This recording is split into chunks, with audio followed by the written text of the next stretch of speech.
Bienvenidos a esta, la última sesión del ciclo 2018 del seminario de Sociología del Deporte que coordinamos el doctor Israel González y un servidor.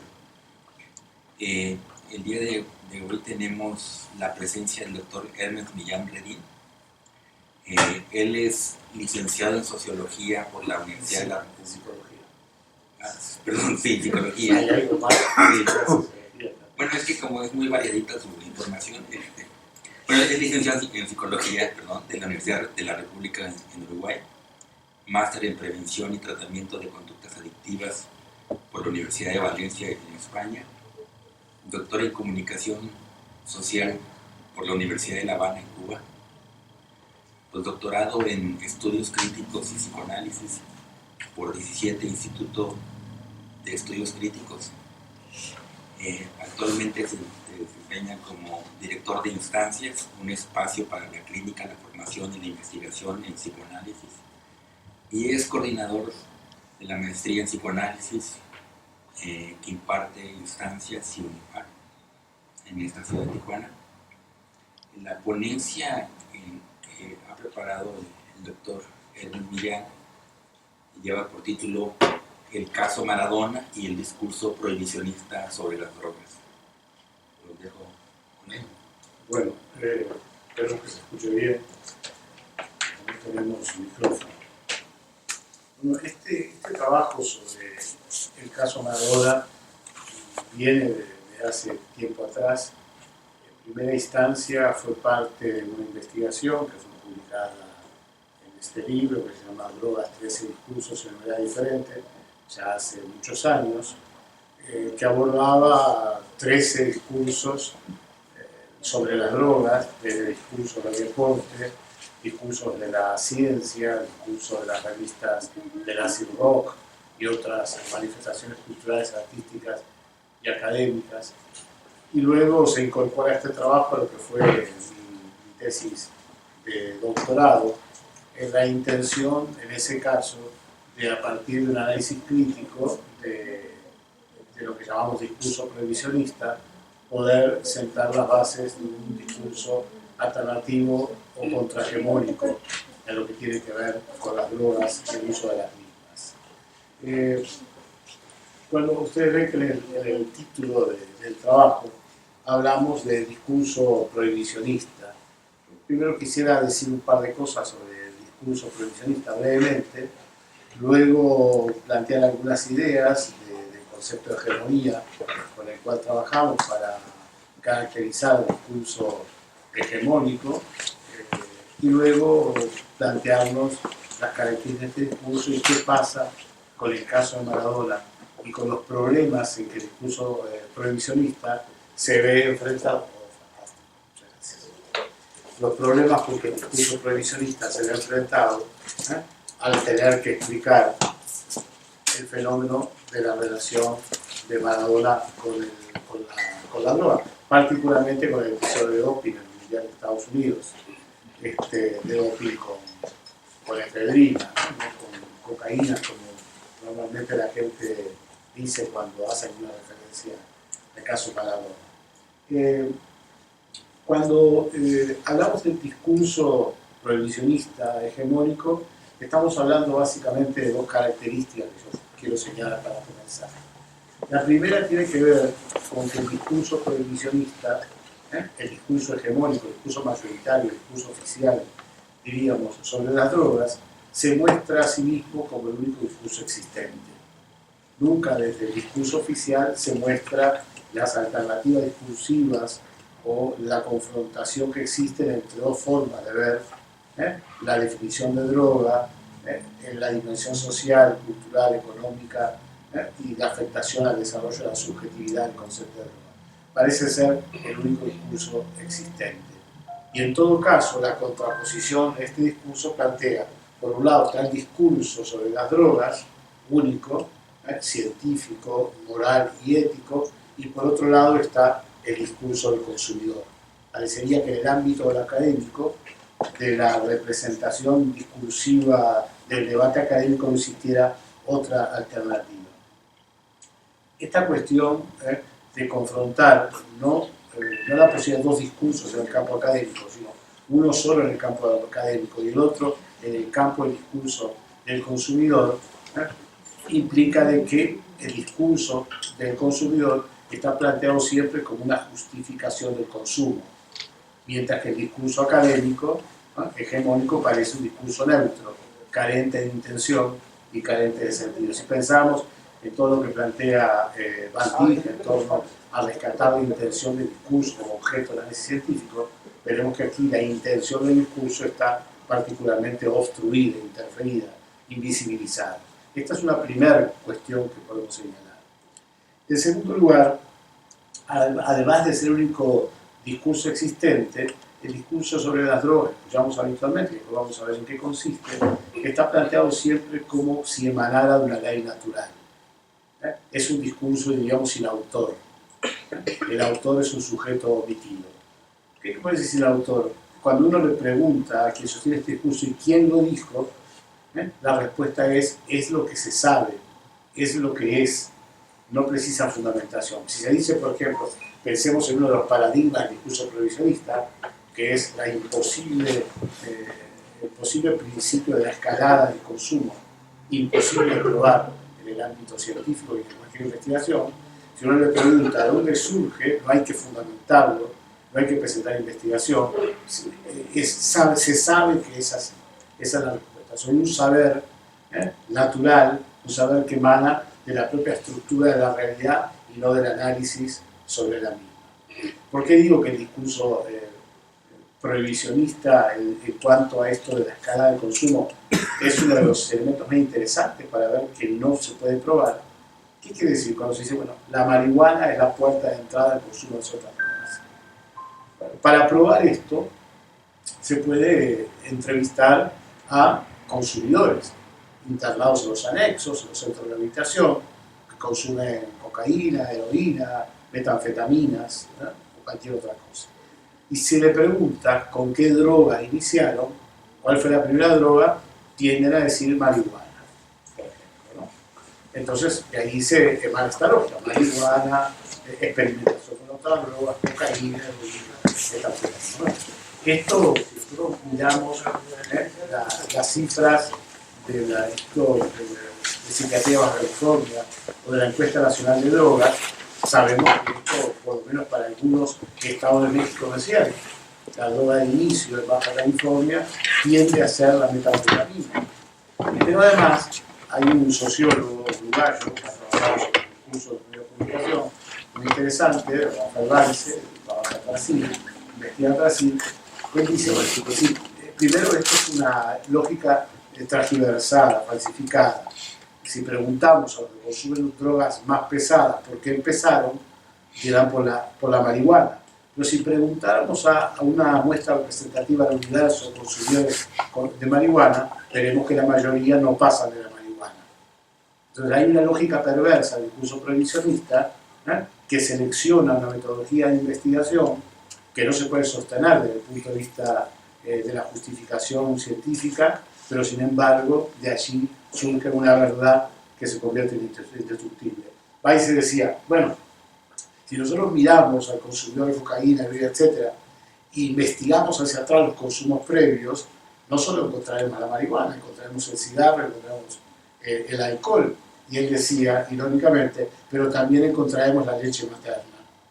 Entonces habría que concluir que la leche materna es un consumo de riesgo, porque todos los que consumen heroína y cocaína comenzaron a consumir leche materna. Esto, claro, es un planteo absurdo que revela el absurdo de la forma de fundamentación de las tesis prohibicionistas. Por otro lado, las tesis prohibicionistas no tienen nunca en cuenta las condiciones sociales, económicas, políticas, culturales, etcétera, en las cuales emana este discurso. Como este discurso fuera el único en el mundo y además hubiera existido siempre. Entonces, cuando plantea este tema, bueno, la diferenciación entre las drogas y otras sustancias, o entre las legales o entre las ilegales, se parte de la afirmación que es la naturaleza de la peligrosidad que la propia droga tiene, la que constituye a unas en drogas legales y otras en drogas ilegales. Por supuesto que esto no es así. La legalidad o ilegalidad de una droga es un producto históricos que tienen que ver con condiciones políticas, económicas y sociales. Ahí me contaban una historia hace poco, hace bastante, unos pacientes,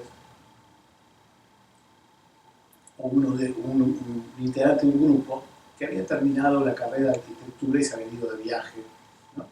Y ellos fumaban marihuana, este grupo, y tenían un discurso antitabaco, antialcohol, etc. Pero llegan a un país árabe, musulmán, donde es libre la venta de algunos opiáceos y está prohibida la venta de alcohol, y estos sujetos vivían desesperados por conseguir una botella de alcohol, ¿no? La disponibilidad de alguna sustancia que estaba resignificada por la prohibición aparecía como un elemento de mayor interés para resignificar en términos de una realidad concreta una sustancia que estaba denostada en el contexto de su vida aquí. Bueno, retomaremos en un momento las características del discurso contrahegemónico. Solamente quiero hacer unas menciones en qué término estamos hablando cuando usamos la categoría esta de hegemonía, ¿verdad?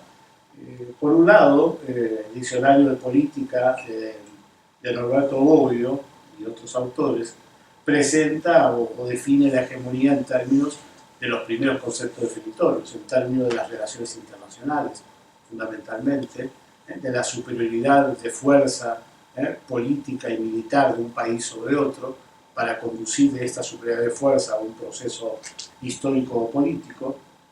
Por otro lado, también está presentado desde el punto de vista de las relaciones, o sea, con una connotación más marxista, de la superioridad en la determinación de las políticas económicas, políticas y culturales de una clase sobre la otra. Esta sería la primera versión de hegemonía de la cual necesariamente partimos con una referencia. Pero por otro lado, incorporamos también a esta categoría los planteos obviamente de Gramsci, cuando plantea que la superioridad de una clase sobre la otra, de dominación hegemonía, se mantiene a través de los aparatos coercitivos de la sociedad política, pero por otro lado de la acción dirigida de los grupos sociales, aislados o neutrales, a través de los aparatos hegemónicos de la sociedad civil. Aquí tenemos una necesaria complementariedad del principio de hegemonía, el principio del marxismo clásico tradicional, con el planteo de Gramsci. Por otro lado, Carlos Altamirano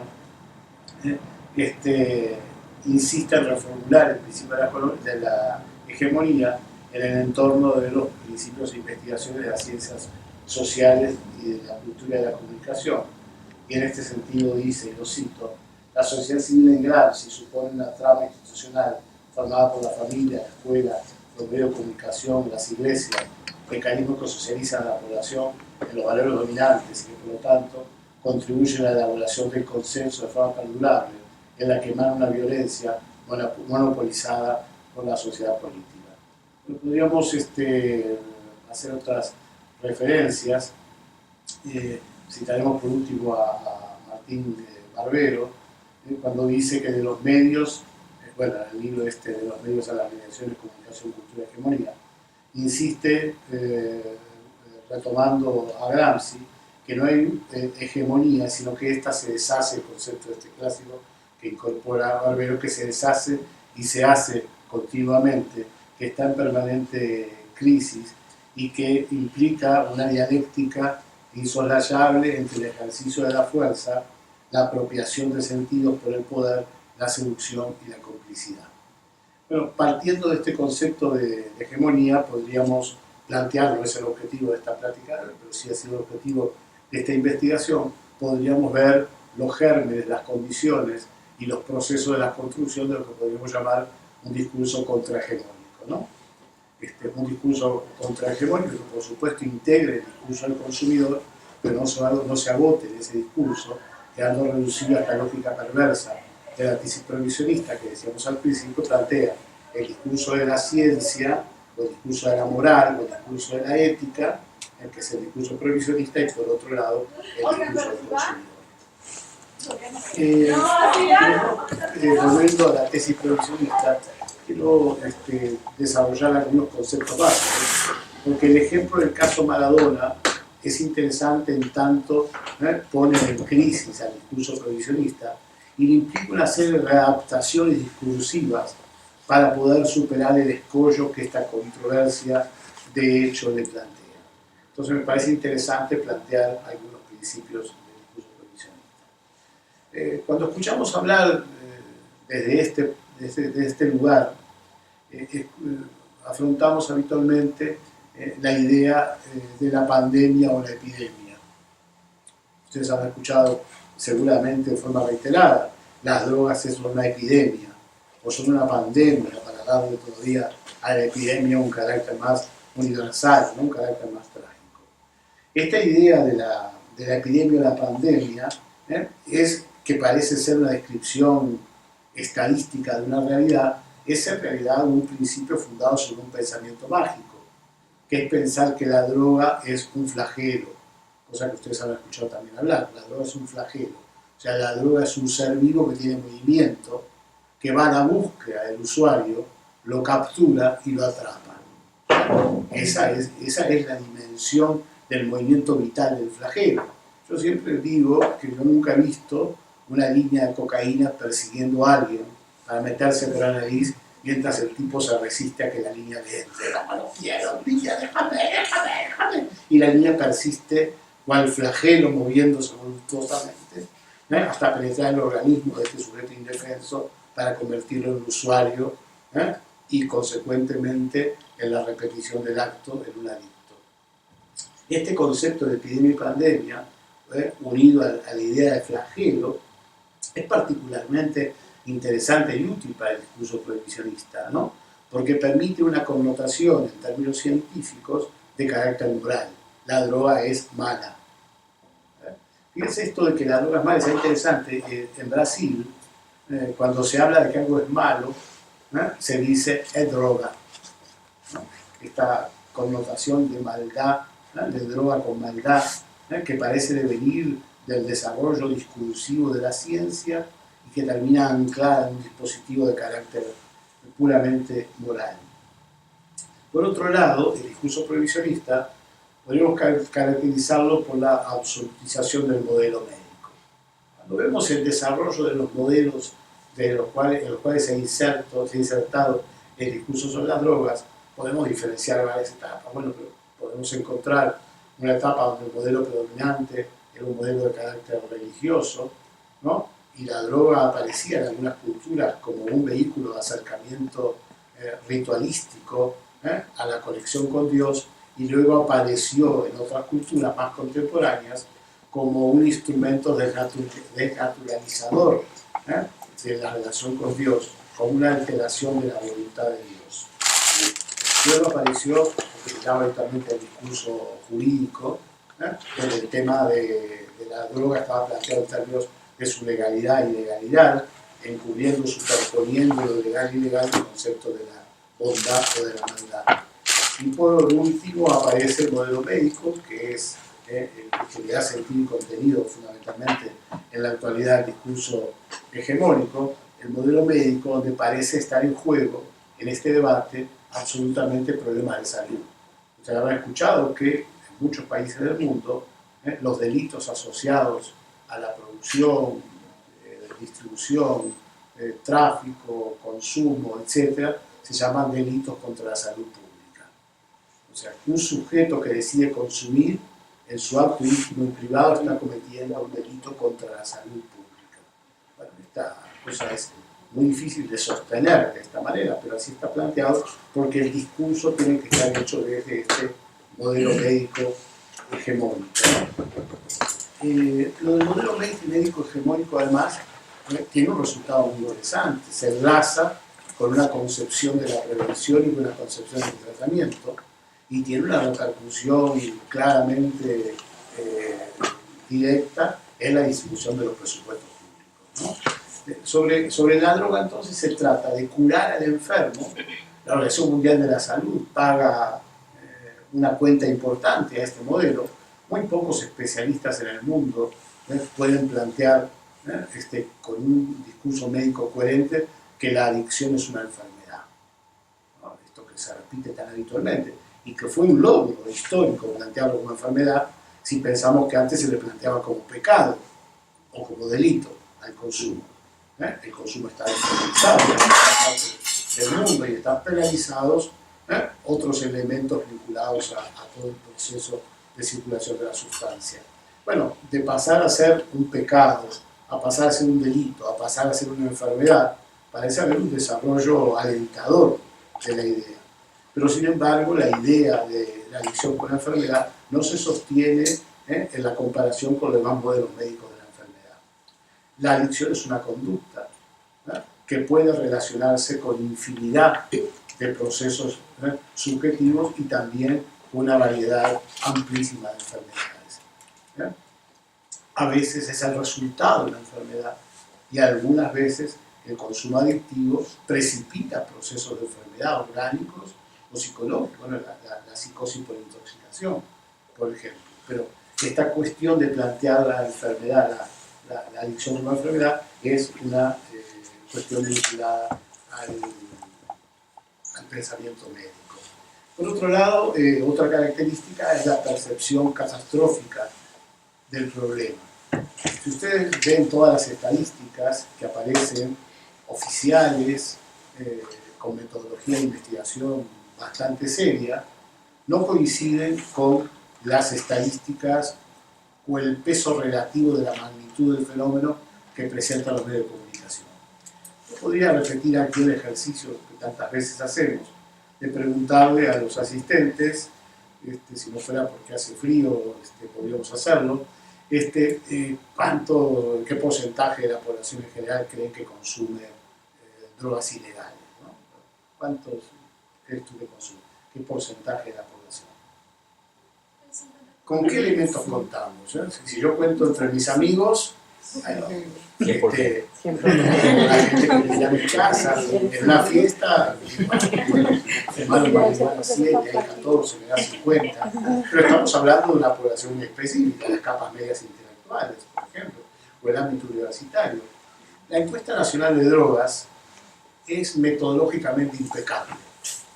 La encuesta del Instituto Nacional de Psiquiatría, del Instituto Estatal de Psiquiatría, es metodológicamente impecable. Estas investigaciones coinciden con investigaciones hechas en los grandes centros urbanos latinoamericanos, en Montevideo, empiezo por Montevideo como grande, vean el perfil de mi discurso, en Montevideo, en Buenos Aires, en Bogotá, en Ciudad de México, etcétera, etcétera, etcétera. Y todos dan más o menos lo mismo. El porcentaje de personas que ha consumido una droga ilegal, tomando toda la franja de edad, está aproximadamente en el 5% de la población. Y el porcentaje de personas que consume actualmente, y se dice consume actualmente, se ha consumido en los últimos 3 meses, está aproximadamente en el 0.9 al 1.1 de la población.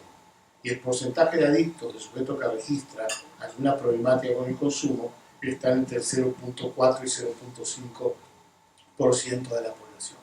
Bueno, claro, esta es una cifra un poco tramposa, ¿verdad? Porque si incluimos la viejita ama de casa que no toma ni aspirinas, en la encuesta hay una especie de media entre las diferentes tendencias por las franjas etarias, ¿no? Y caemos en esto que se dice tantas veces, que la estadística es aquella ciencia que dice que si yo no tengo ningún carro y mi vecino tiene 2, tenemos uno cada uno, ¿verdad?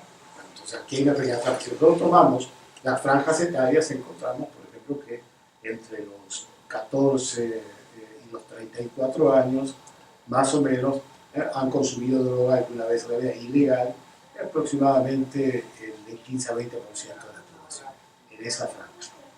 Y en México, estas cifras varían si tomamos el centro de México, el sur de México y el norte de México. Cómo varían las drogas de consumo y cómo varían las problemáticas asociadas al consumo de drogas.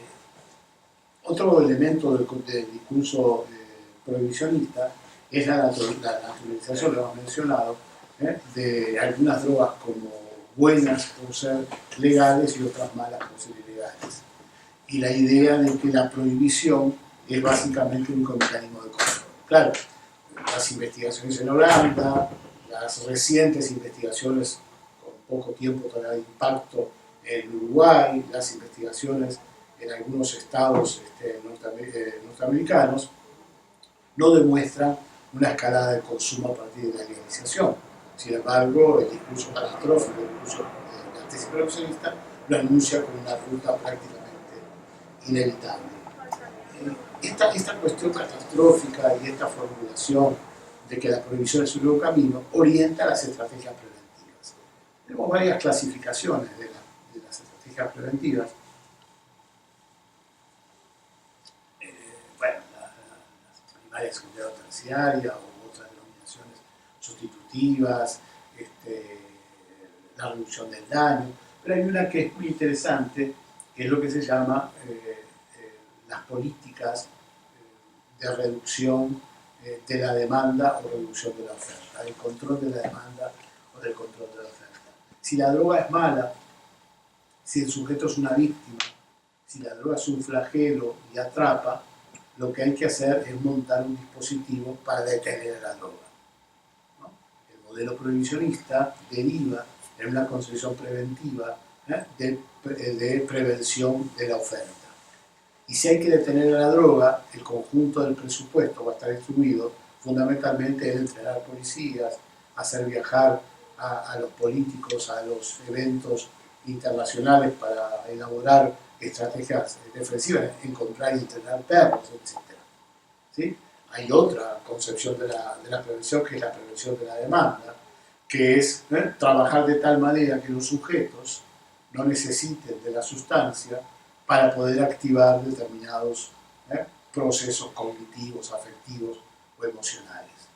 O sea, que el consumo no esté ligado de los sujetos a la necesidad de la performance, que sería de alguna forma un modelo interesante. Si los sujetos consumen con libertad lo que quieran y pueden de alguna forma desatar esta ligazón entre el consumo y la producción de algo y la performática de algo, podríamos pensar que hay un consumo relativamente controlable, ¿no? Pero la tesis hegemónica plantea este problema exclusivamente en términos de la prevención de la oferta y distribuye el presupuesto acorde a esta concepción que está claramente establecida.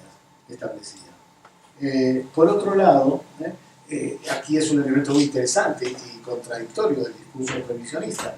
A la hora de decir quiénes se encargan de esto, o sea, quiénes ejecutan los presupuestos, específicamente ya en el tratamiento, bueno, se ejecuta la policía básicamente. Pero el poco dinero que queda para ejecutar las políticas de intervención en aquellos sujetos afectados por el desarrollo de las adicciones, se jerarquiza el modelo de la AA, ¿no? Quien más sabe de esto es aquel que lo ha padecido. Y están, bueno, los cientos de centros de rehabilitación anexos que tenemos aquí en Baja California, los centenares que hay en Tijuana. Hicimos una investigación hace un tiempo y nos dimos cuenta, por ejemplo, de que la lista que nos daba el Instituto Estatal de Psiquiatría sobre centros de rehabilitación para aplicar una encuesta que teníamos, era una lista imposible de seguir, porque los teléfonos no existían y direcciones tampoco. Sin embargo, había alguien que cobraba el apoyo estatal para esos centros. Y por otro lado, estaban una cantidad enorme de centros localizables que escapaban del control.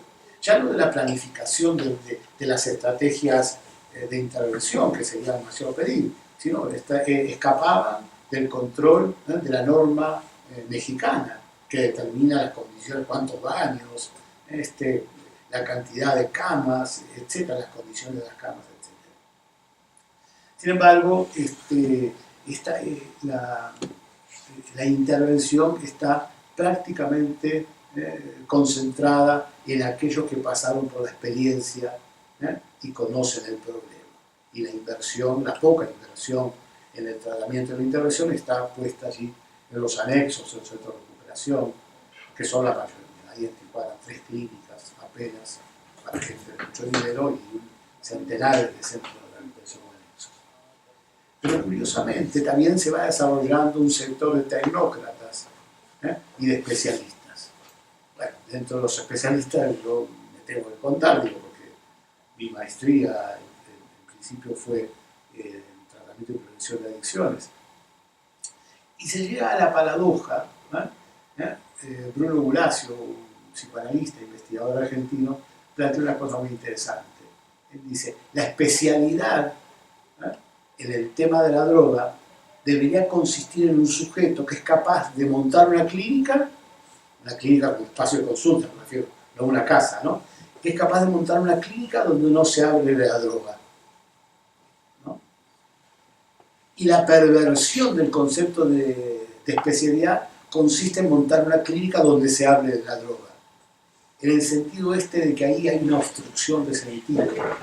Y terminamos no dando cuenta que, como dice Gulasio, siempre que se habla de la droga, se habla de otra cosa, y que la clínica debería ser el espacio donde emerja esa otra cosa de la cual no se puede hablar porque la droga obstaculiza ese decir. En esta cuestión no está muy clara, pero etimológica, pero si no es así, a mí me gusta que sea así, hay varias versiones, pero que adicción vendría justamente de una raíz latina que significa no dicho, ¿no? Adicto, no dicho. O sea, la droga se instala como una forma de hablar aquello que no puede ser hablado en términos del discurso comunicativo, expresado en la palabra, como sostén de la subjetividad. Entonces, el modelo prohibicionista instala una clínica, un modelo de atención que tiene que ver con aquellos que han sufrido y padecido, y que por eso tienen aparentemente más que decir, y por otro lado, de unos especialistas tecnócratas cuya actividad consiste en obstaculizar aquello otro que hay para decir, a través del decir y decir sobre la droga propiamente dicha. ¿Queda claro por dónde voy con esto? ¿Sí? Entonces, es interesante, estos especialistas, tenemos algunos muy importantes, voy a mencionar uno cuando hablemos de Maradona, el doctor Canina, ¿no? El terapeuta de Maradona y de Charly García, etcétera, el terapeuta de las estrellas, ¿no? Podríamos denominarlo. Que su discurso encaja en este discurso de los tecnócratas. Bueno, ¿qué pasa con Maradona entonces? En medio de estas primeras consideraciones que yo quería hacer sobre de qué hablamos hablando de hegemonía, cuál es el discurso hegemónico, cuáles son los paradigmas fundamentales sobre los cuales se construye este discurso hegemónico y hacer pasar por científico, aquello que parece proceder de otro orden del pensamiento y de la opinión, no propiamente de la ciencia. Maradona habría pasado a la fama con drogas o sin drogas, eso estamos de acuerdo. Es, desde mi punto de vista, esto es una opinión personal, de amante del fútbol. Lamento hablar del fútbol, en este caso que los Tigres han sido eliminados y el doctor debe estar muy angustiado por ese tema. Maradona hubiera sido recordado sin duda alguna, bueno, desde mi punto de vista como el mejor jugador que la historia ha dado, ¿no? Desde todos los tiempos, por lo menos lo que yo he podido ver jugar, no había ni Stéfano, por ejemplo, que algunos dicen que fue el mejor. O hubiera sido recordado por el famoso gol contra Inglaterra, sin duda el mejor gol en la historia de los mundiales. O podría haber sido recordado incluso por sus aspectos más controversiales, podría haber sido recordado por el casamiento que hace a la Bombonera, con 60.000 personas invitadas, o podría haber sido recordado cuando unos periodistas lo están acosando y agarran una escopeta de perdigones y sale disparándoles y dice que no permitiría que nadie se meta en su intimidad. O podría ser recordado en aquel famoso episodio donde le pide una audiencia al Papa y luego no acude porque se duerme en el hotel y lo deja el Papa esperando. Podría haber sido recordado muchas cosas. Sin embargo, bueno, podría haber sido recordado posteriormente por haber llevado a Dorados a la final del campeonato de ascenso, ¿no? Es interesante, como que era Maradona luego de haber agarrado un club que estaba anteúltimo en la tabla y llega a la final y después por su propia imprudencia termina sentado en el palco tomando Coca-Cola, sin poder hacer lo único que puede hacer en términos de aporte, que es estar metafóricamente y no metafóricamente junto a la raya, animando desde allí a su equipo. O sea, Maradona no puede estar junto a la raya, queda tomando Coca-Cola en el palco y su equipo pierde desorientado la final del campeonato de ascenso. Todos conocen esta última historia, ¿no? Habrán visto ese partido, me imagino, ¿o no? Maradona podría haber pasado la fama por varias cosas, hasta por su participación en el Dorado. Pero sin embargo, pasa la fama por haber sido expulsado, por haber sido suspendido en el Mundial de Estados Unidos por el consumo de una sustancia. Yo he escuchado muchas veces y he preguntado otras para provocar una respuesta, ¿qué fue lo que consumió Maradona en ese Mundial? ¿Ustedes saben qué fue lo que consumió? ¿Qué se supone que consumió? Cocaína. No, jamás. Jamás Maradona dio positivo un antidoping de cocaína. Jamás. Marihuana. Tampoco. La marihuana es un tema interesante, ¿no? Porque la marihuana es muy difícil que un competidor de alta competencia fume marihuana antes de salir a jugar, porque se supone que puede alterar sus reflejos, su rendimiento. Sin embargo, en algunas Olimpiadas se quitaron algunas medallas de oro porque algunos competidores de Europa Central particularmente, o de la región escandinava, consumían marihuana para relajarse antes de las competencias, y la marihuana hasta hace 20 años no era una sustancia prohibida en el catálogo de sustancias prohibidas del Comité Olímpico Internacional. Y cuando los ven fumando tranquilamente marihuana para salir más relajados a la competencia, entonces dicen que fumar marihuana para salir relajado es ilegal, pero rezar sí es legal. Si el sujeto reza, se concentra, invoca a los dioses, eso es legal, pero si se relaja usando marihuana, eso es ilegal. Y el Comité Olímpico Internacional incorpora la marihuana muy recientemente al catálogo de sustancias prohibidas. Maradona consumió efedrina. Efedrina es una sustancia que está presente en buena parte de los jarabes para la tos, ¿no? En los remedios o las pastillas para adelgazar, y en algunos compuestos analgésicos, que tienen como resultado lateral cierto nivel de sobreexcitación y una mayor resistencia a la fatiga, ¿sí? Se supone que la efedrina es fácilmente detectable en el antidoping, está prohibida en el catálogo de sustancias, y que parece un poco absurdo tomar una sustancia que va a ser detectada con tan poco efecto en el rendimiento, ¿no? Disminuye, aumenta por un poco la resistencia a la fatiga, pero no es una sustancia que pueda hacer que Maradona jugara mejor. Además, si pensamos que la potencia física no es lo que más pone en juego Maradona, parece todavía más absurdo el consumo de la efedrina. No se sabe bien qué pasó con esto de la efedrina. Parecería que fue unas gotas nasales que estaba usando, contenía efedrina. De todas formas, había una transgresión y había una pena, ¿verdad? Eso estaba fuera del delito, no se puede negociar cuando está la sustancia en qué condiciones la tomó. Pero, sí, sin embargo, al escándalo del consumo de Maradona, ustedes son muy jóvenes y si no han seguido esta historia posiblemente no la han vivido, se desatan una serie de escándalos paralelos. El primer escándalo, que parece estar resuelto en términos negativos, el primer escándalo es el cambio de la muestra. ¿Han escuchado el resto, verdad?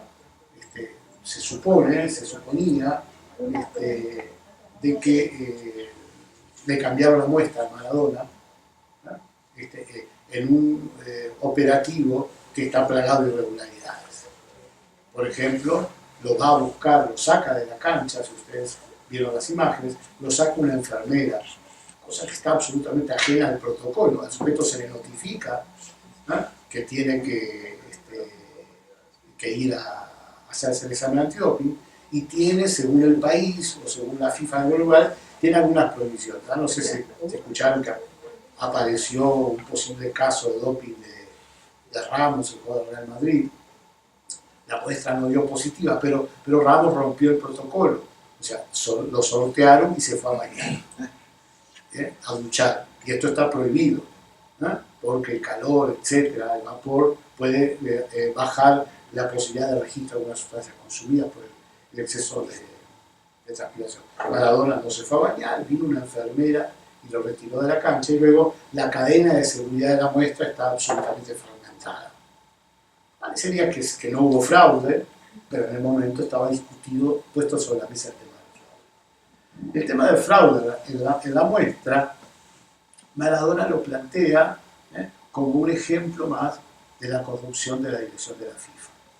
Bueno, cuando pasa esto, la FIFA, los estados involucrados en la asignación de las sedes, saltan defendiendo una pureza de procedimientos que ahora, muchos años después, queda claro que no existió, no en el caso Maradona, sino en el accionar de la FIFA, ¿verdad?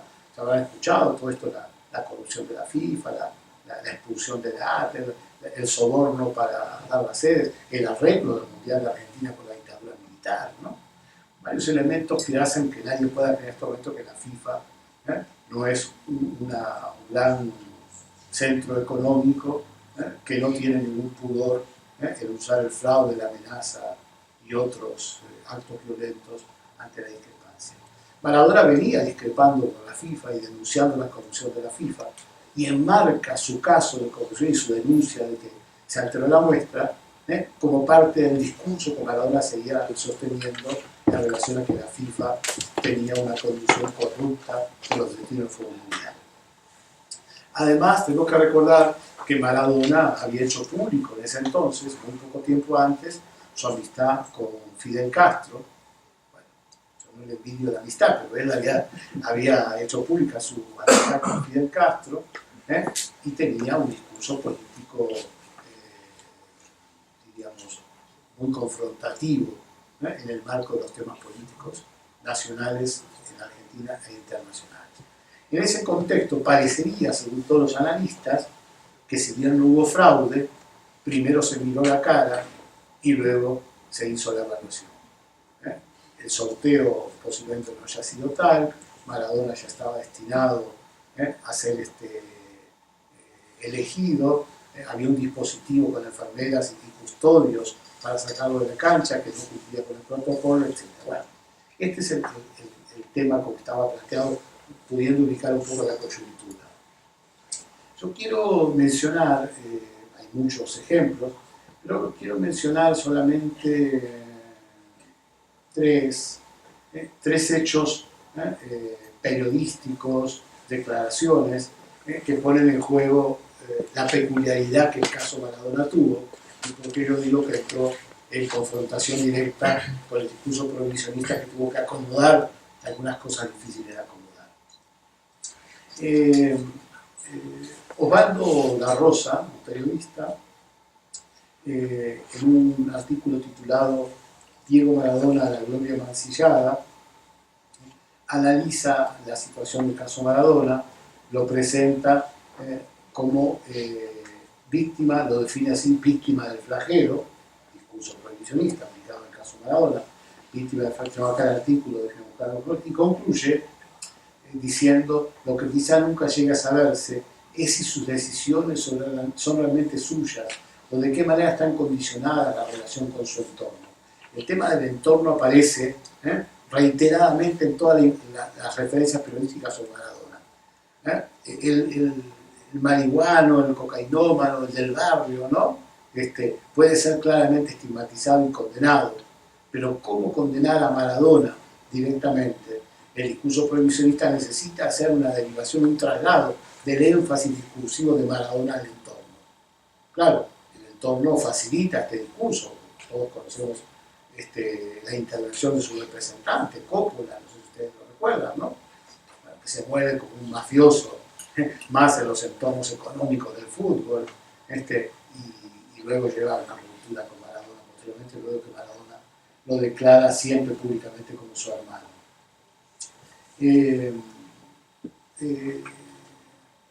Este problema de plantear Maradona y Coppola particularmente como su entorno es como una situación de síntesis o de resolución que el discurso prohibicionista tiene frente a un sujeto que no puede ser inculpado. Decíamos que el discurso prohibicionista tiene una ambigüedad, tiene la lógica de la disculpa y la lógica de la inculpación. La lógica de la disculpa está planteada en esto de la caracterización de la droga como flagelo. El sujeto ha sido capturado por el flagelo, es víctima del flagelo, pero tiene al mismo tiempo el discurso de la inculpación. Este sujeto le falta voluntad, este sujeto ya no puede ser una referencia, no puede ser un ejemplo. Entonces, ¿cómo convertir en un sujeto culpable a aquel sujeto que había sido emblemático en la caracterización de un curso a seguir, de una imagen a replicar por la juventud? Porque piensen que Maradona era ejemplo en tanto el muchachito que sale de un barrio pobre, ¿no? Filmado a los 7 u 8 años haciendo malabares con la pelota, y que después llega a Argentino Junior, un equipo pequeño, menor de la Argentina, y deslumbra, y de allí pasa a Boca, y de allí pasa a un humilde cuadro de Italia, marginado de la Italia pobre, de la Italia del sur, y convierte a la misma lógica del triunfo de los pobres a su equipo de Nápoles en un equipo campeón de Italia, que no había pasado nunca o había pasado hacia muchísimas décadas atrás. Esta lógica del pobre, que podría ser puesta al servicio del discurso procapitalista, ¿no? Como la igualdad de oportunidades, en que cualquiera puede ser triunfador, esta lógica aparece confrontada con luego esto, cómo inculpar a este sujeto, cómo desmontar el modelo del ejemplo. Y la dificultad que tiene el discurso prohibicionista para atacar a Maradona se apoya en esto de la inculpación del entorno. Hay una insistencia, podemos ver muchas referencias de prensa, curiosamente todas centradas en el entorno. Por otro lado, el segundo ejemplo de la prensa, quiero mencionar, el doctor Alfredo Milori, su secretario de la lucha contra la droga en Argentina, opina públicamente sobre el caso Maradona, cuando él venía siendo acusado por Maradona, diciendo este sujeto es un mamarracho, es un corrupto, lo único que hace es decir estupideces para poder salir en televisión. Venía diciendo Maradona, este sujeto, reiteradamente, y lo repite ante esta situación. Allí lo que sucede es que este sujeto sale diciendo, ¿no?, de que Maradona no puede ser considerado un ejemplo en la juventud y que hay que militar, hay que actuar activamente y con consenso para desmontar el mito. Fíjese, el mito, que no es una cosa que se resuelva por decreto, hay un funcionario oficial de los programas de la lucha contra la droga que sale a convocar el consenso para la derrota del mito. Parecería algo fuera de toda lógica, ¿no? Fuera todos ustedes que son sociólogos, saben bien cómo se construyen algunas figuras y significaciones sociales que difícilmente puedan ser por decreto, aunque pueda haber algunos decretos que puedan ser contribución material para estos procesos.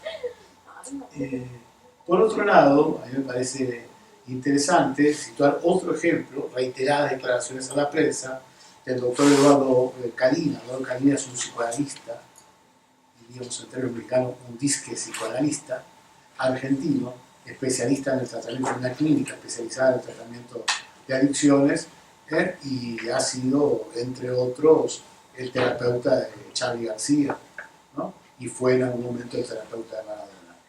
Y Calina, rompiendo todas las reglas del secreto profesional, sale a contar públicamente algunas cosas de Maradona dichas al amparo del secreto profesional de la clínica cuando lo trataba. Dice algo bien interesante.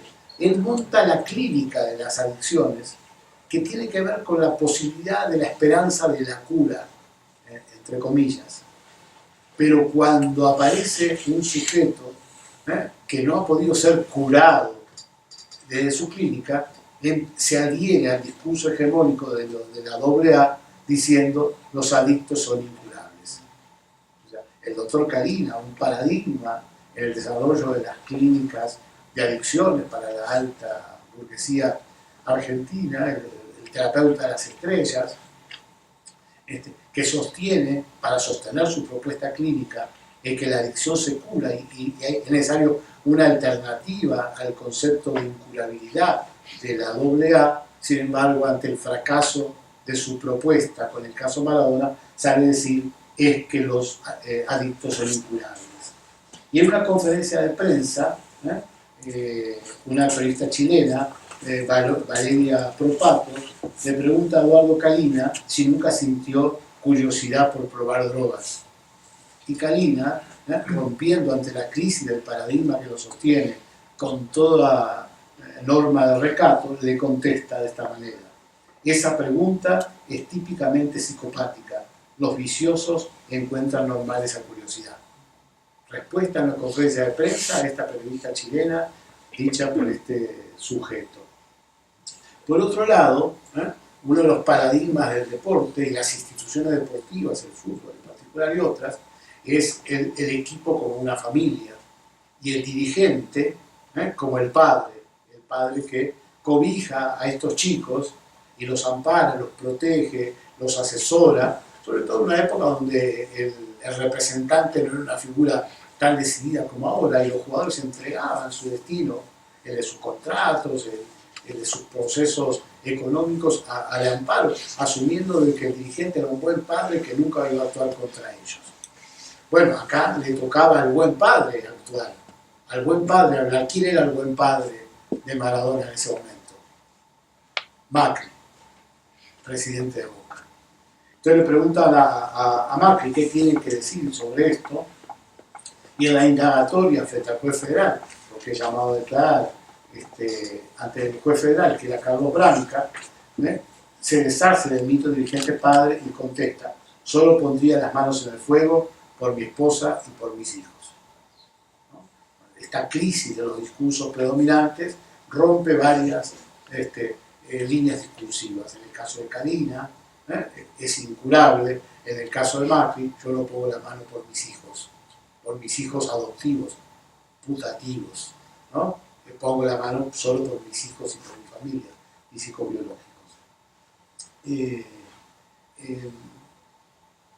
La FIFA, bueno, tiene frente a sí una crisis que parecía francamente irrecuperable. La Comisión de Medicina Deportiva de la FIFA dice en su declaración formal: las autoridades médicas y legales demostrarán que esta maldición no tiene posibilidad de establecerse en nuestro deporte.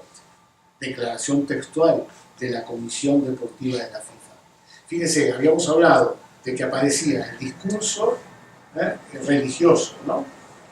Asumiendo la dicotomía consumo-no consumo en términos de bien-mal. Después aparece el discurso jurídico, delincuencia, no delincuencia. Luego el discurso médico, salud-enfermedad. Fíjense el retroceso que impone el caso Maradona cuando el discurso hegemónico de las autoridades de la FIFA tiene que volver a plantear el término en la dicotomía maldición, no maldición, en la dicotomía bueno-malo, perverso-santo. La declaración oficial de la FIFA, de esta comisión, habla así en términos de deshacernos de esta maldición. Maldición en el sentido que es una conducta que cuestiona la voluntad de Dios, que pone en juego una crítica, una desobediencia a la voluntad de Dios porque Dios no quiere esto para nosotros. Un discurso que tiene 50 años de superado, sin embargo se vuelve a reeditar con una manera desesperada, como los retrocesos sociales o los discursos, cuando hay una crisis que pone en jaque a los discursos predominantes de los públicos. Por otro lado tenemos qué pasó con los jugadores de fútbol, ¿no? Los jugadores de fútbol salen básicamente a apoyar a Maradona. Casi sin excepciones salen a apoyar a Maradona. Pero fíjense de qué forma particular. Dicen, por ejemplo, un jugador de fútbol: ahora hay que ayudar al Maradona hombre y olvidarse del jugador de fútbol. Bueno, cualquiera puede decir esto que es simpático, ¿no? No nos importa el Maradona famoso, nos importa el Maradona hombre, pero esto es un certificado de función a Maradona en el fútbol. Es la certificación por parte de sus colegas de la exclusión del rival, lo cual también implica que el discurso solidario de las asociaciones deportivas o de la asociación de jugadores de fútbol también entra en crisis y en jaque frente al ejemplo del caso Maradona. Y por otro lado tenemos cantidad de discursos médicos y dentro del deporte que se encuentran sorprendidos por esta realidad. ¿Cómo puede consumir drogas un jugador de alto rendimiento si nosotros venimos enunciando que el simple contacto con las drogas implica una debacle, una caída vertiginosa e imposible de detener? Sin embargo, la experiencia de Maradona es que estaba consumiendo aparentemente drogas en el mejor momento de su carrera deportiva. Era este el mejor momento de la carrera deportiva. Había tenido excelentes partidos hacia el momento, había hecho el gol con que Argentina le gana a Grecia y tenía una proyección en el equipo argentino. Y Maradona, que parecía en ese momento no tener límites. Entonces yo quiero plantear algunas conclusiones que tienen que ver nada más que con una sistematización de lo que venimos diciendo. Una sería: el consumo de drogas por parte de Maradona debe entenderse como un discurso emitido desde el propio cuerpo. Dicho discurso adquiere legitimación desde la representación social de lo divino puesta en su figura. Bueno, el consumo de drogas de otro sujeto se sostiene sobre una estética del decaimiento y de la crisis, pero Maradona sostiene su discurso a través del acto en la figura del ídolo. ¿Cómo resolver esto? Primer conflicto. Segundo, el discurso hegemónico debe reacomodar la relación con Maradona para deslegitimar la relación de compatibilidad entre la droga y la alta competencia, y lo intenta en un largo y dificultoso proceso de desdivinización del héroe, quitarle ese carácter divino al héroe. En tercer lugar, la situación planteada por el consumo de Maradona obliga al discurso hegemónico a un esfuerzo extremo que repercute entre varios efectos en la descentralización de la especialidad profesional de quienes opinan, desplazándose del contenido del discurso hacia un eje expresamente ideológico y moral. Esto queda claro. Si uno examina el conjunto de discursos que emerge con el caso Maradona, vemos que la hegemonía del discurso médico está fracturada y comienzan a emerger desde los propios médicos los discursos previos al modelo médico. Discursos morales, discursos policiales, discursos jurídicos, discursos éticos por encima del discurso de la salud del modelo médico. Hay un resquebrajamiento de la hegemonía del modelo médico, una fragmentación de este discurso y una penetración de los otros discursos aparentemente superados, impregnando, filtrándose en el discurso hegemónico. La actitud recurrente, otra, del discurso hegemónico de quitar el énfasis del sujeto para poner una droga, se suma a otra descentralización orientada hacia el entorno, como parte de no insultar directamente al héroe y salvar parte de la producción discursiva ante el orden de endiosamiento y divinización.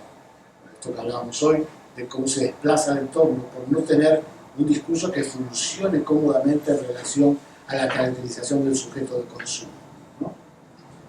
Otra conclusión: el discurso combativo de Maradona, que no resignado al lugar de la culpa sale a realizar denuncias de manipulación de la información y corrupción a la FIFA, obliga al discurso hegemónico de un esfuerzo complementario tratando de discriminar al Maradona jugador de fútbol, el Maradona hombre, cuando hasta ese momento estos dos aspectos estaban fusionados en la representación del Maradona Dios. Se había hecho un proceso de fusión y ahora se obliga a un proceso de corte para poder de alguna forma ilegitimizar el discurso de Maradona indirectamente sin tener que atacarlo de manera frontal. La dimensión de la droga, del impacto causado por el consumo de drogas de Maradona puede medirse a la serie de actores políticos e institucionales que aparecen tocados por el fenómeno. Salen a declarar los políticos, salen a declarar otras personas obligados a poder tener un discurso público. Yo me pregunté, ¿por qué los políticos están obligados a tener un discurso público ante el caso de Maradona? Bueno, digo, porque se ha legitimado y se ha resquebrajado el discurso de sus representantes. Es como cuando decimos los militares emergen, cuando los políticos que los representan o se representan mutuamente no pueden controlar el ascenso de las izquierdas o cualquier otro fenómeno político y social. Bueno, aquí los políticos salen a dar un discurso donde está resquebrajado el discurso de sus representantes científicos, que plantean en términos de discurso de cientificidad un discurso que es esencialmente político e ideológico. Algunos profesionales afamados como el doctor Kalina En el fracaso de su propia legitimación, el intento de salvar a Maradona rompe con su paradigma científico de la curabilidad de las adicciones y se refugia en un viejo modelo que él combatía, que es el modelo de la incurabilidad de la AA, de los alcohólicos o narcóticos anónimos. Estas son las cosas que yo quería plantear. Y quiero terminar leyéndoles esto por gusto personal nada más, un texto de un libro de una autoría que está inédito aún, un poemario que se llama La República del Cannabis, sobre cannabis, efedrina y otras sustancias animotrópicas. Y este poema que escribí en ese momento dedicado a Maradona. Dice: yo te buscaba en toda la cancha y no te podía encontrar. Todo el partido te busqué, le decía Fernando Redondo Maradona en un hotel de Dallas, después de haber perseguido un fantasma, 90 minutos sobre el césped del Cotton Bowl. Yo te buscaba, repetían las gotas de sudor disparadas en cámara lenta, en el primer plano de todo cabezazo. Yo te buscaba, llegaba al pasto, agachado sobre la tierra, aburrido y temeroso. Yo te buscaba, subrayaba el aire, esperando ser cortado por el filo zigzagueante de un amague provocador. Yo te buscaba, decían las desesperadas bocas, huérfanas de todo ahogo. Yo te buscaba, volvían a decir los pájaros, detenidos en el cielo, esperando que la FIFA los autorizara a volar. Yo te buscaba, le decía Fernando Redondo Maradona, te buscaba en toda la cancha y no te podía encontrar. Hasta aquí.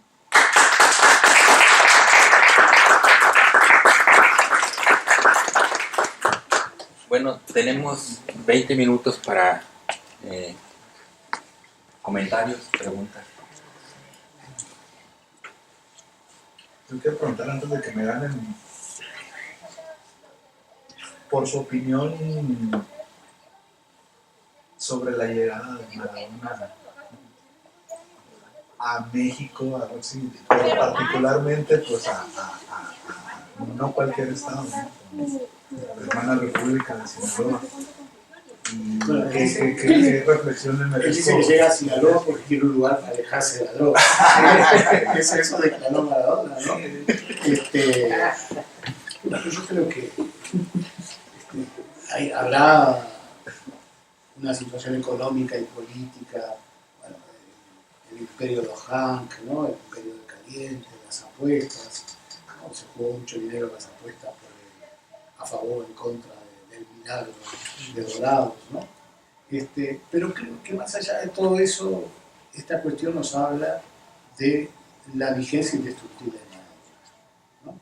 Que no solo es el mejor jugador de la historia del fútbol, sino que es la figura más relevante de toda la historia del fútbol, que puede crear un fenómeno político, cultural, social y hasta deportivo sin hacer casi nada, más que aportar la mística de su presencia. Comentábamos hace un momento con Miguel Ángel esto de que el final de la Copa, este torneo de ascenso, muestra, claro, Maradona atrapado por sus contradicciones, ¿no? Que después de haber hecho este milagro de llevar a Dorados hasta la final, termina expulsado, ¿no? Tomando Coca-Cola en el palco, no pudiendo aportar lo único que tiene para aportar, ¿no? Que es esta dimensión mística, esta recuperación de su carácter divino, colocado al lado de la raya de la cancha, en este caso.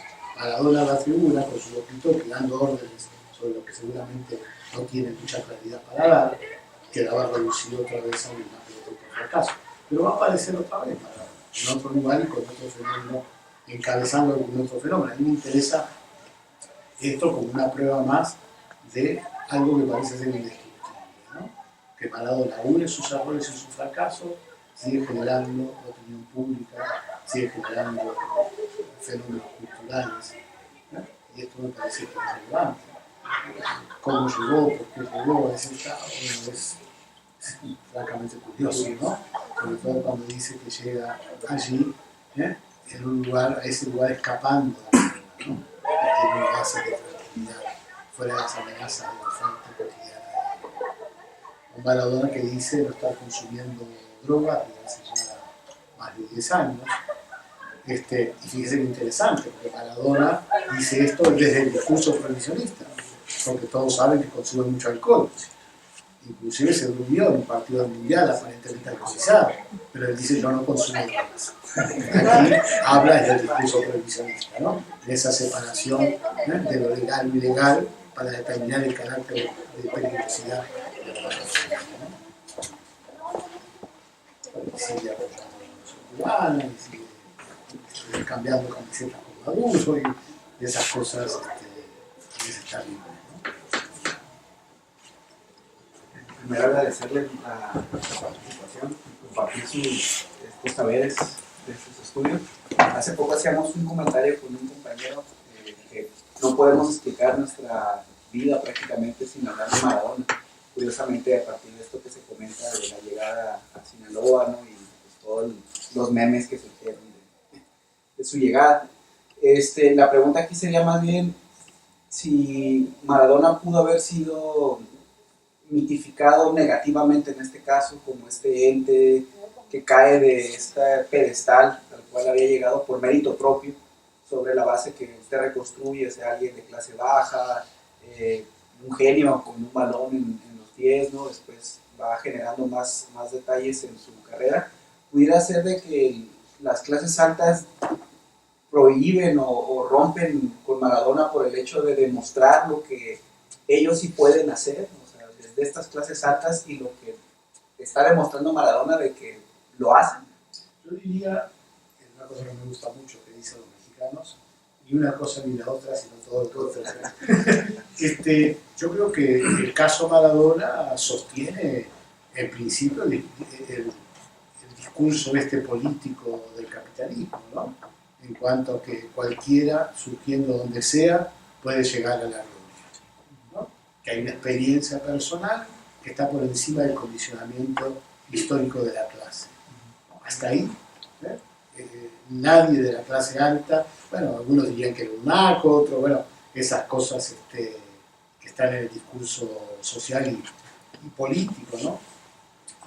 Que era un chairo, dirían algunos, ya que está de moda eso, ¿no? Pero hasta ese momento la figura de Maradona funciona como la épica del sistema, es la épica del sistema.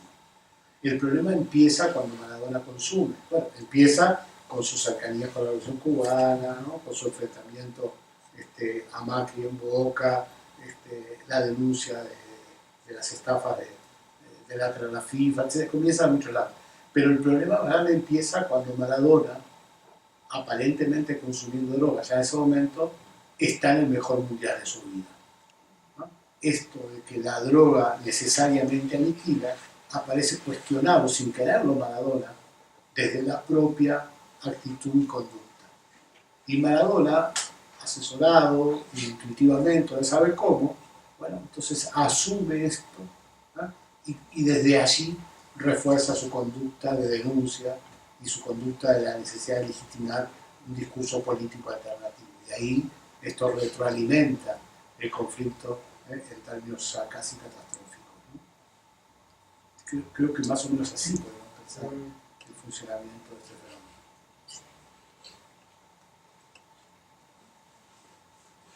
Si me permite otra pregunta. Sí.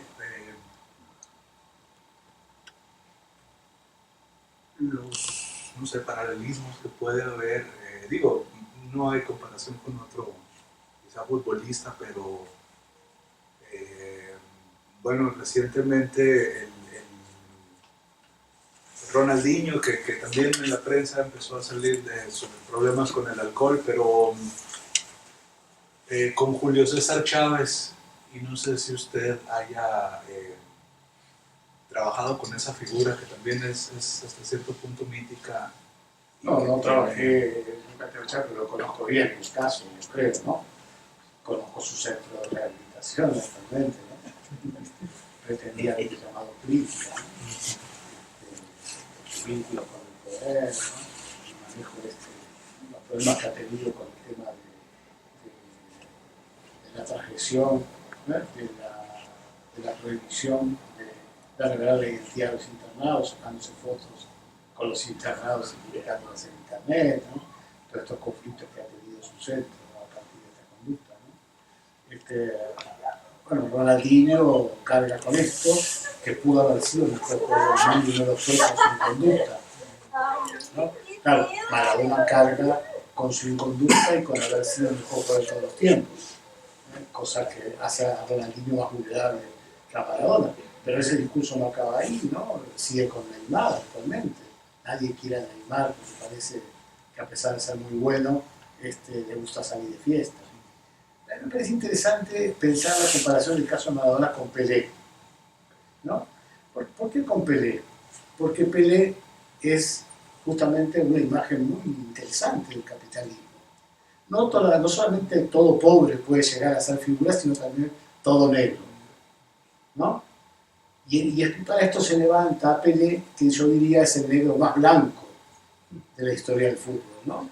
Porque estamos hablando de Maradona con todos sus conflictos y estamos hablando de Pelé, uno de los principales accionistas del Banco Santander, ¿no? O sea, con una imagen pulcra, un empresario, que en Brasil y alguna gente no tiene tan buena imagen de él por cómo se ha movido asociado a algunos hechos de la corrupción brasileña, etc. ¿no? Pero Pelé ha funcionado de esa manera, como el negro más blanco, que también permite este mito de que las posibilidades de ser figura en el capitalismo, o de ser triunfador, no están restringidas por ninguna condición, ¿no? Me parece interesante el lugar que ocupa Pelé, admirado por los racistas. Yo no he visto nunca un racista que no admire a Pelé. Y si le preguntamos a un racista quién es mejor, Maradona o Pelé, no dudan en decir Pelé. Parecería que hay un paradigma, otro, que impregna su lógica de pensamiento, que está por encima, en este caso, del paradigma de la raza. Está impregnado, sobreimpregnado por otro, ¿no? Curiosamente.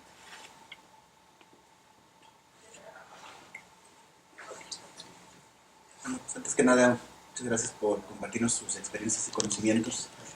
Me parece que la figura de Maradona, pues a todos nos toca, ¿no? Nos gusta el fútbol, se señala, pues es una figura indispensable para entender el fútbol.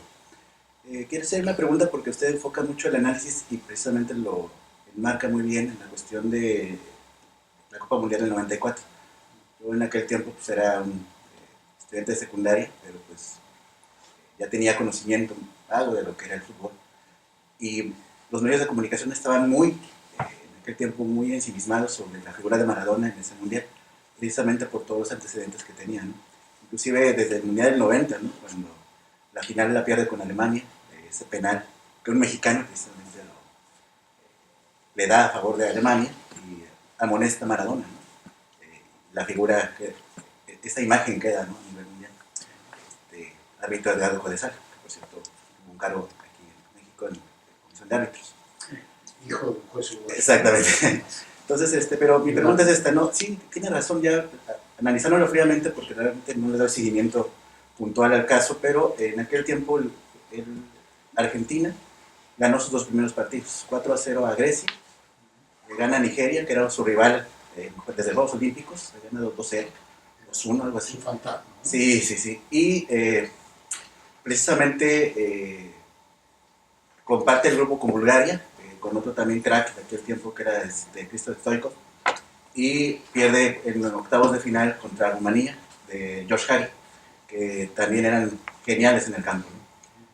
Fue una lástima que Maradona no estuviera ni contra Bulgaria ni contra Rumania, porque hubiera sido algo genial para nosotros los que nos gusta el fútbol.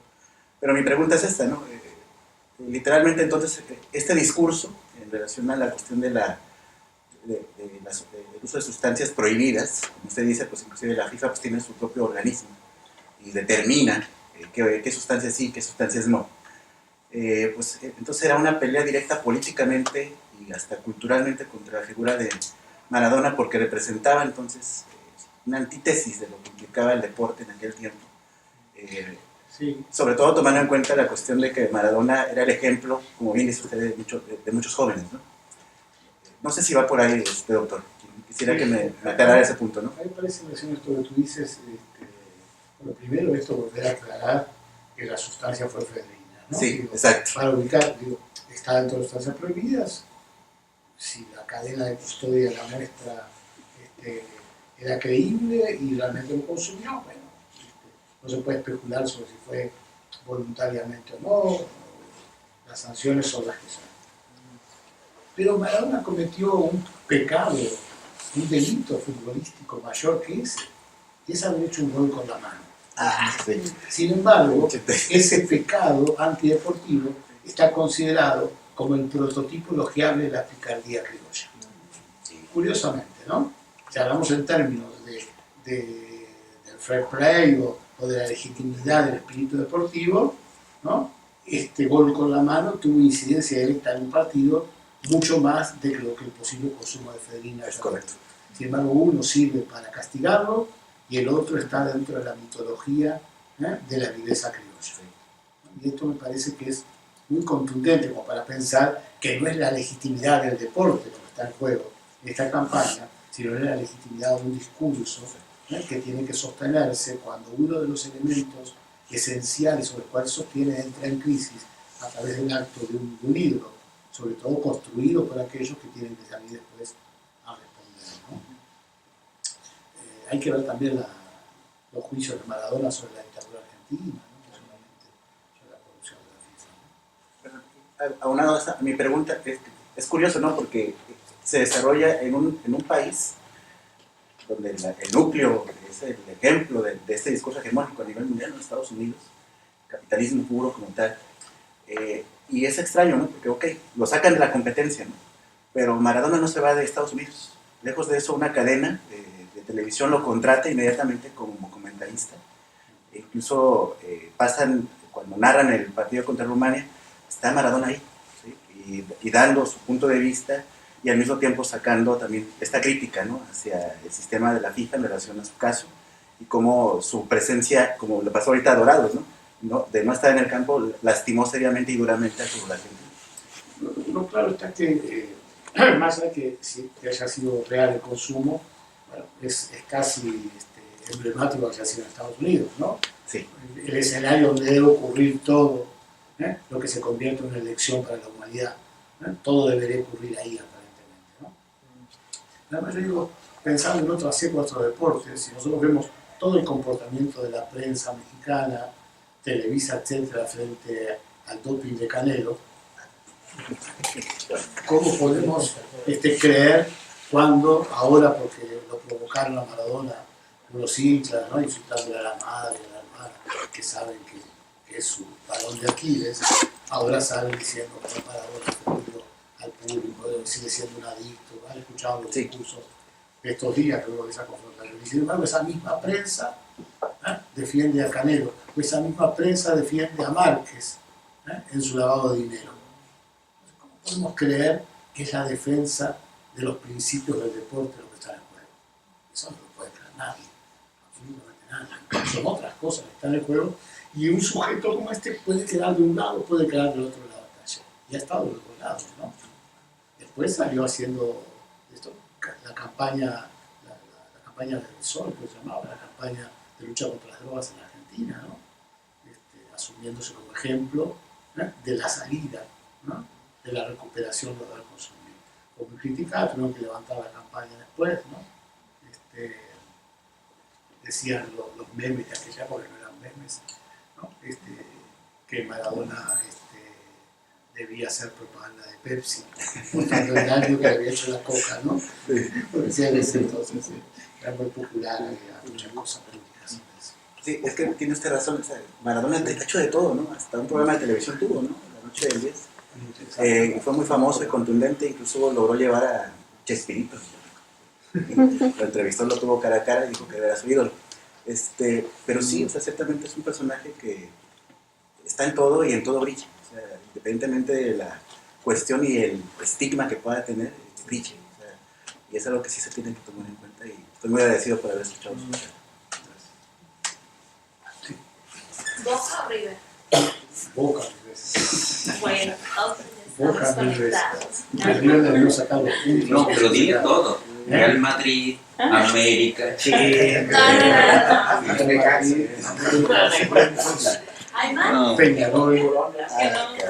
Que No, creo que está claro el hecho de que ya hubo una Copa Libertadores en la cual la Boca disputaba los puntos por tirar gas en la fachada reglamentariamente River debería haber quitado los puntos, aunque esto se termine trágicamente en esta paradoja donde la Copa de los Libertadores de América se juega en la casa del colonizador, de los que lucharon contra los Libertadores. Esto es la paradoja más asquerosa que ve el fútbol en este momento, que se juegue en Madrid, ¿no? La pregunta en sí era, Andrés, la pregunta ¿tuvo algo que ver lo que comentó de Maradona con la FIFA, Márquez, ahora con querer hacer un sindicato y que lo vincularon? no sé bien, pero me parece que esto del sindicato es un blanqueo, ¿no? En vez de ser blanqueo de dinero, blanqueo de imagen, ¿no? Digo, me imagino yo. Yo no lo sé, pero me imagino.